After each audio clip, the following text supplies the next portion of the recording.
Good morning, students of class 11th. It's beautiful weather this morning. We have showers of rain, and I'm sure we are all happy about this. We can enjoy the weather in the morning. God has blessed us with another day. So therefore, we are into new day. So we are going to start a new poem for today. And the poem is entitled The Darkling Thrush. So when we look at here, Darkling Thrush, you might be wondering, what is the title? Why is this known as the Darkling Thrush? So when we look at here, we have this poem. Just want to get back to you with my sharing the screen. So you will know what I'm trying to tell you when it comes to the Darkling Thrush. Okay, so we have here a picture of a bird. Okay, it says the Darkling Thrush by Thomas Hardy. Now you can see a small bird, it's not a big one, and it has all those dark patches, brown patches, and it's not a very big bird living in those areas where the poet is coming from. Thomas Hardy, he belongs to the 19th century. He was born in 1840 and he died in 1928. So when we look at him, he was a novelist first. Tess de Oberwels was one of his novels. Mayor of Casterbridge, Jude the Obscure. These are some of his novels that he has written. He's a lyric writer. Lyric is a kind of a poem which tells about the story. And then he is switching over from writing to novels. He switches over to poetry because one of the novels that he had written did not give him much fame. So he was disappointed in life. And therefore, he switches over to poetry. So we see here, he's trying to bring out Victorian belief. You know, they are pessimistic type of people. He's trying to bring out, it says the Darkling Thrush. So when we look at Darkling, it is kind of related to dark, okay, end of something. It can be end of a day. It can be end of one person's life. It can be end of a chapter. It can be end of the century. So looking into this, he has given earlier the title of the poem was Century End. Okay, the century end 1900. This was the first title for this poem, The Darkling Thrush. But this title was not suiting according to the poem. So he later changed it to The Darkling Thrush. So when we look at here, he's a keen watcher and thinker. Who? Thomas Hardy. And he's bringing out a lyrical, musical rhythm in the poem. When it comes to, I will deal with it a little later. So when we look at here, the Darkling Thrush, and the poem starts with the word I, okay, which means the poem is starting with first person, and the narrator happens to be the poet himself. So when we look at here with all this pessimistic view that the poet is trying to bring out, his style is highly original, combining a variety of meters and stanzic forms.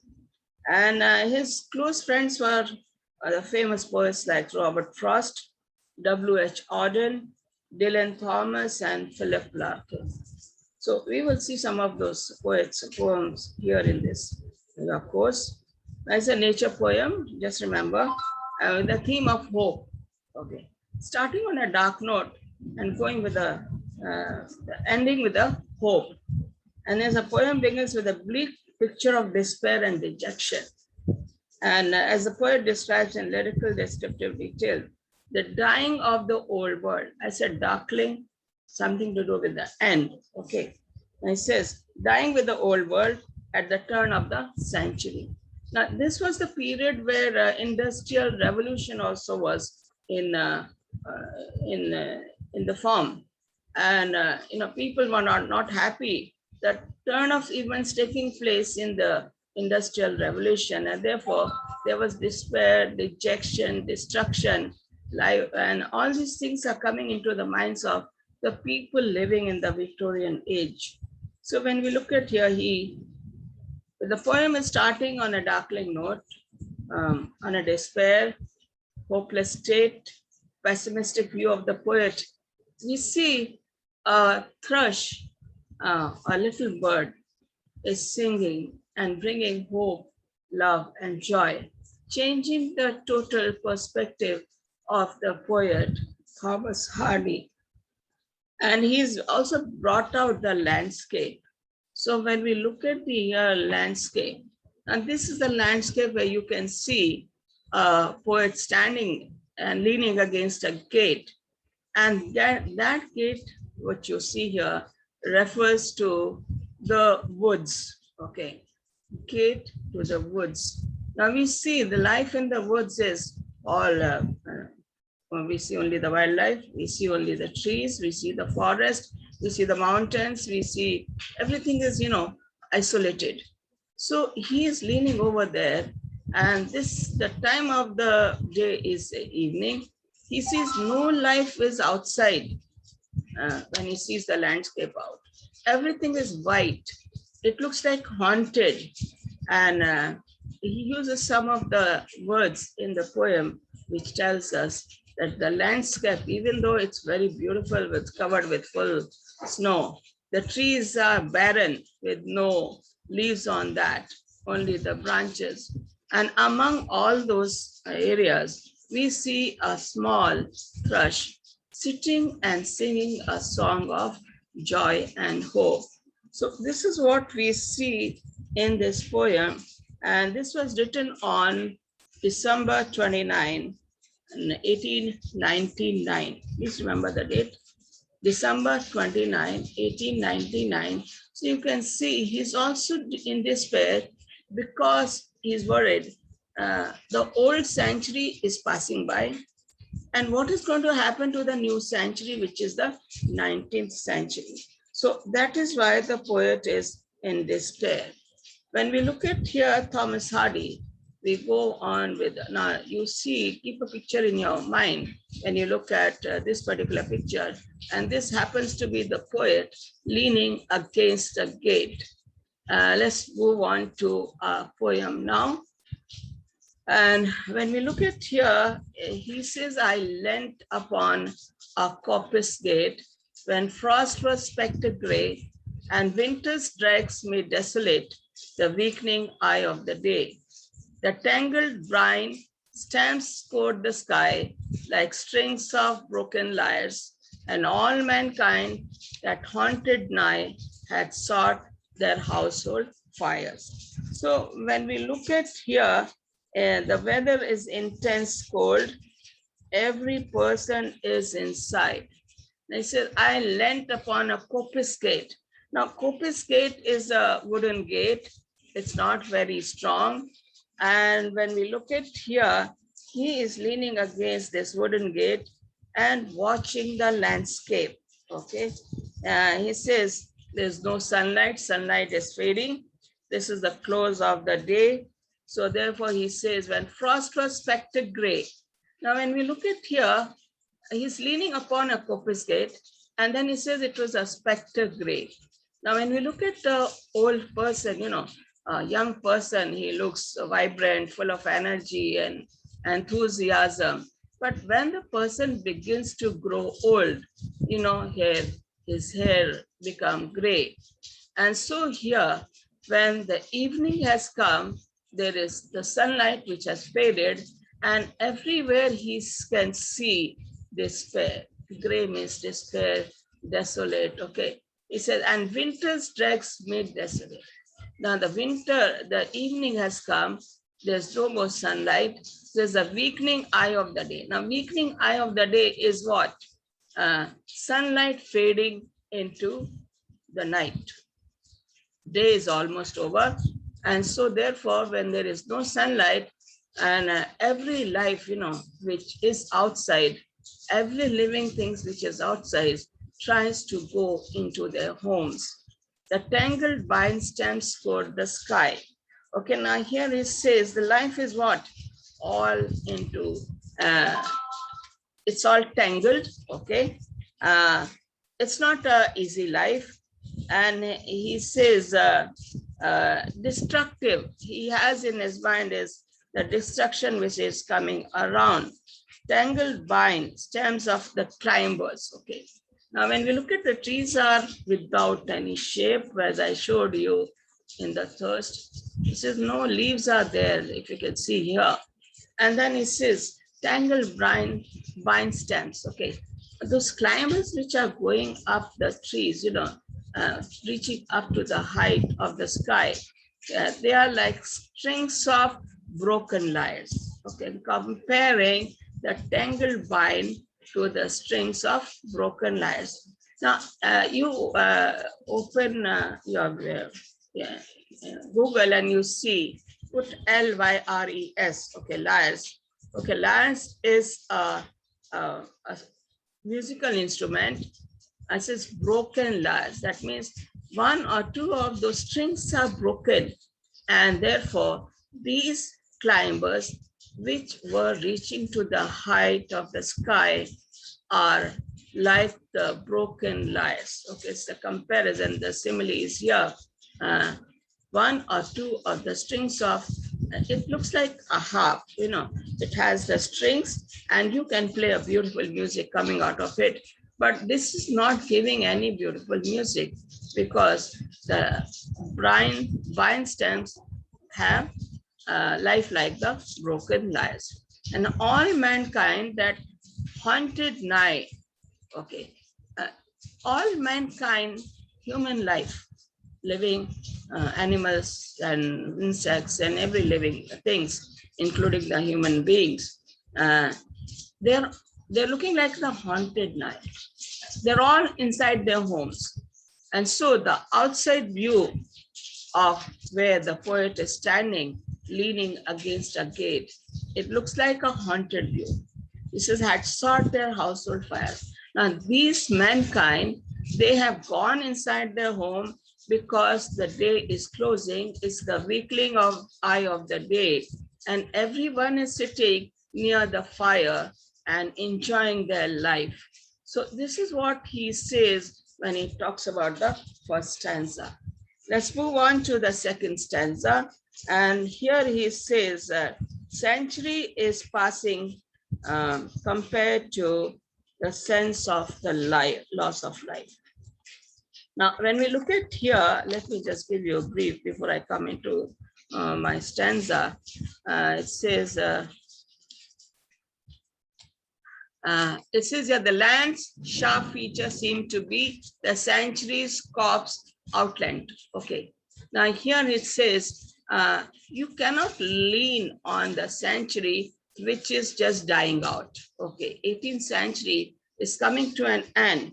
Okay, the sharp features of the century seems to be like a dead corpse. Okay, dead corpse, you can see a dead body. Okay, he's comparing the sharp features of the 18th century to a dead body. Okay, century's corpse, because nobody's going to bother about the century which is just passing off. And then he goes on to say, his crypt, the cloudy canopy, the wind, his death lament. Okay, so the clouds serve as a tomb for the dead corpse. Okay, now clouds, you can see the landscape as I showed you. This is the landscape. This is the clouds are touching and covering the landscape, covering the century, is covering the tomb, which looks like a dead corpse. Okay, he's trying to compare here. And then he says, owing to the extreme cold rhythm of the conception has slowed down. Okay, let's go on to this. He says, the wind, his death lament. The wind also is lamenting the death of the century. That means everything which is in 18th century is passing by a death or the grief which is covering over his life. The ancient pulse of German breath was shrunken, hard, and dry. Now, when we look at here, We have the germination of seed, and we bury a seed, and then we wait for the germination, and the little sapling comes up, and then that is the birth of a new seed. In the same way, it says, ancient pulse of German birth was shrunken, hard, and dry. Okay, comparing again to the century, he says, this has become less enthusiasm. The seed, which was supposed to bear a new sapling, is become hard and dry. Now, he is trying to also say, people have God inside. They've become, let's say, they have become busy with their own life, let's say, and they're not worried about what is going to happen next, what has happened in the century, how much progress the century has made. And he says, this is becoming like dead corpse. The seed has shrunken. So when we look at the seed shrunking down, becoming hard and dry, that seed will not germinate. Only the seed which is soft will germinate. They said this is the same way. The life here on earth is like a dead corpse, and there's no progress made by the mankind, and he's worried about the new century. And every spirit upon earth seemed fervorless as I. Now he says fervorless as I. That means no life, no hope. There's a despair all around. His image of death is prominent. This is what he says. Every living creature is devoid of enthusiasm. Okay, which means if you do not have enthusiasm, the life is useless. So he said, death of an era. 18th century is, he is imagining as the death of an era. Old way of life. Okay, death of an era means old ways of life. It says, because of the technological advances. Technology has advanced, industrialization has advanced, urbanization has advanced, no solace for the poet. Now, under such circumstances, the life has become desolate. So this is how desperate the poet is when he's talking about the new age and the old age. He says everything is become what? Now, when you look at the Victorian era, he says it's marked by intense tropical change. Okay. Moving from 18th century to the 19th century. Now here says, writing indicate idea of the century, idea of the loss, a threat of uncertainty according to the poet. And then it says, Victorians were fearless of what the future would bring. They were fearless. Whatever is going to happen, let it be. We are not bothered about. These were the kinds of Victorians. And therefore, he is trying to bring out, he says, fervorless means listless. Listless things are coming and haunting the poet's mind. And therefore, he is bringing out these feelings and emotions through this poem, The Darkling Thrush. Let's move on to the third stanza. And it says, at once, okay. At once a voice arose among the bleak twigs overhead in a full-hearted, even song of joy, illimited. It says not unlimited. He says illimited. And then he uses the word, an aged thrush, frail, gaunt, and small, in blast beruffled plume, had chosen thus to fling his soul. Okay, now each stanza has 8 lines. Just imagine, each stanza has 8 lines, and then he says, okay, the last line is missing here, so I will go on to the next slide. Okay, now here we have the last line. At once a voice arose among the bleak twigs overhead in a full-hearted even song of joy illimited, an aged thrush, frail, gaunt, and small, in blast beruffled plume, had chosen thus to fling his soul upon the growing gloom. That's your third stanza of 8 lines. Now we move on to our third line. It says, at once a voice arose among. Now all this despair and hopeless state, hopelessness, disappointed, uselessness. Now all this pessimistic view of the poet, he's hearing a voice among the bleak twigs overhead. Now he is hearing signs of bleakness, that is darkness, uh, death which has fallen. Now, among all this despair and disappointed and the bleakness of the time that he is living in, there is a joyful voice. At once a voice arose among the bleak twigs overhead. Now, twigs we know, those small, tiny, small, wooden tiny pieces. And so here it says, among those, once again, I want to show you the, now here, you can see the thrush sitting on this particular tree. It has no leaves. Some kind of fruit is there.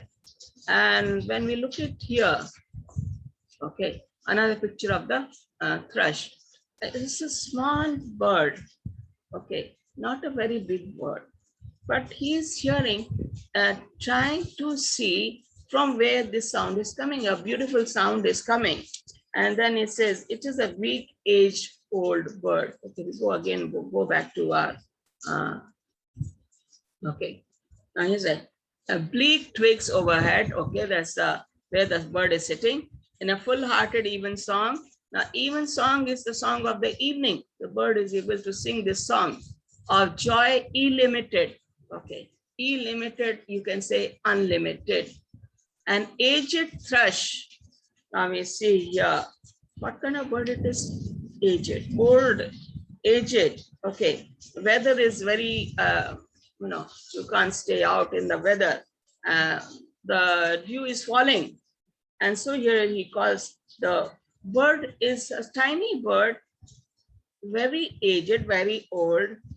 Plumes have been battered by the storm, okay, snowstorm, or maybe the dew or the frost, that has covered the feather of this bird. Plume here means feather. They're all wet. Under such circumstances, the old aged bird is singing a song of the evening joy.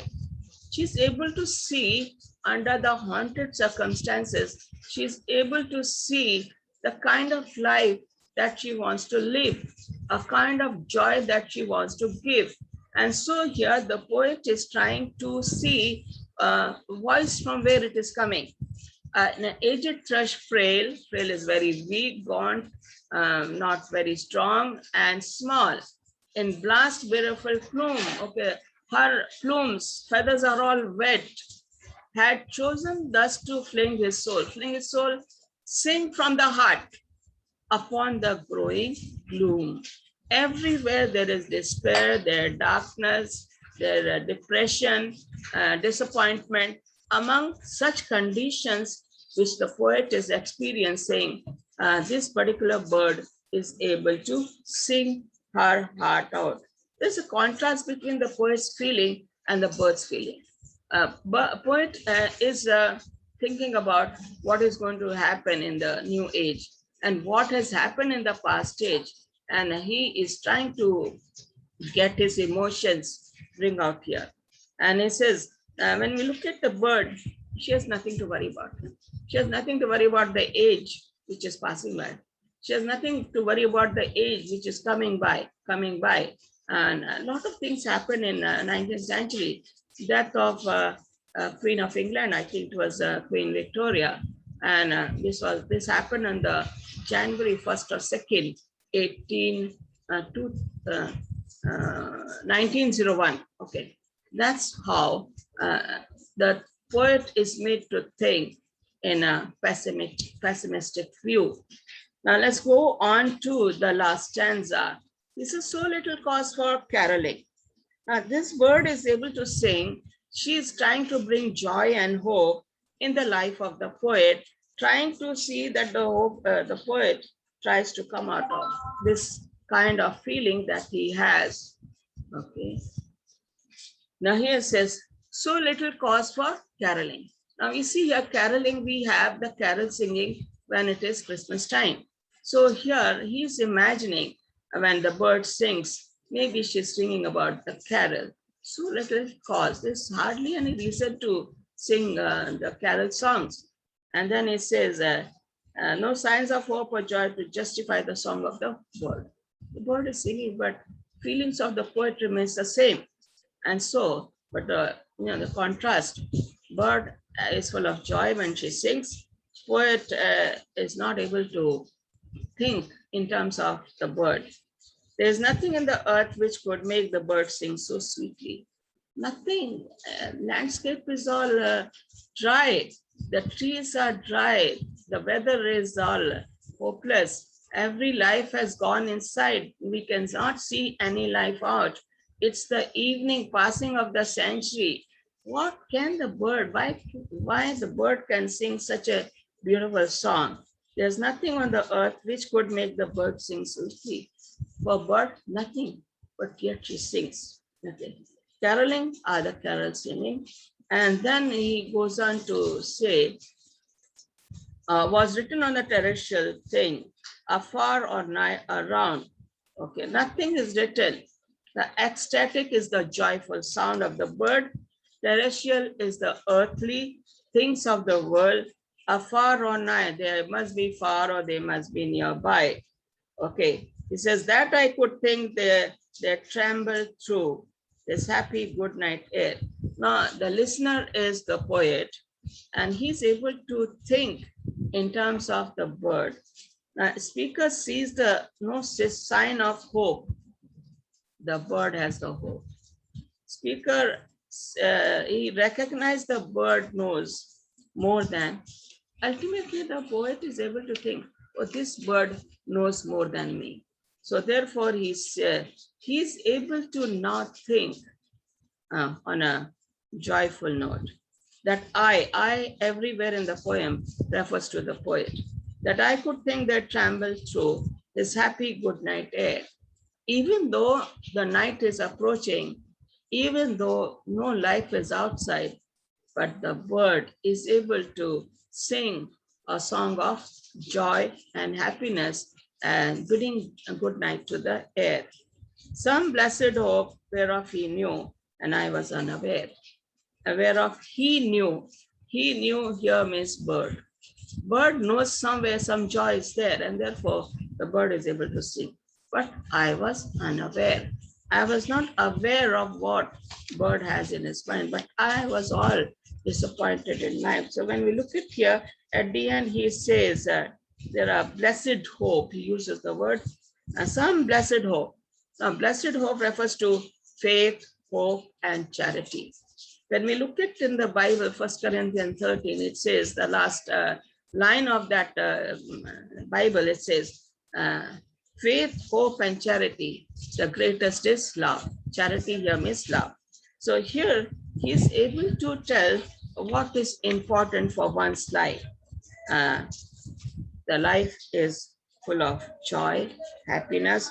The bird is trying to show to the poet that instead of being pessimistic, okay, speaker, even though fails to understand and a reason behind joyful song of the thrush, the bird is able to bring out the joy, the optimistic view, and makes the poet think. And therefore he says, maybe the bird knows more than me, and so she is blessed. So when we look at here, speaker through all this, are no signs of hope, but bird is giving him the hope. Hope is, the song is bringing hope into the life of the poet. Even though speaker fails to understand, the reason belongs behind the joy and the song of the bird. But then the age is passing by above all, and therefore he doesn't have to worry what is going to happen in the new age. The century is coming to an end. The day is coming to an end. The life is coming to an end, but there is new life which takes over, new century which takes over, new day which takes over, and a new chapter in every person's life begins. And therefore, we have to accept life and think on the hope, from despair to hope. The poem is bringing despair, from despair to hope. Search for meaning in a troubling world. The poet is searching for the meaning in the troubling world. So we see here how the poet is trying to bring out his woes, his emotions, his feelings, and therefore he is able to think from the perspective of the song of the bird. So let's keep in mind, go through this poem and read through, uh, watch this uh, video, and you will understand it better. I've tried to make it very simple for you. All that you have to do is to uh, do it. Have a good day. God bless.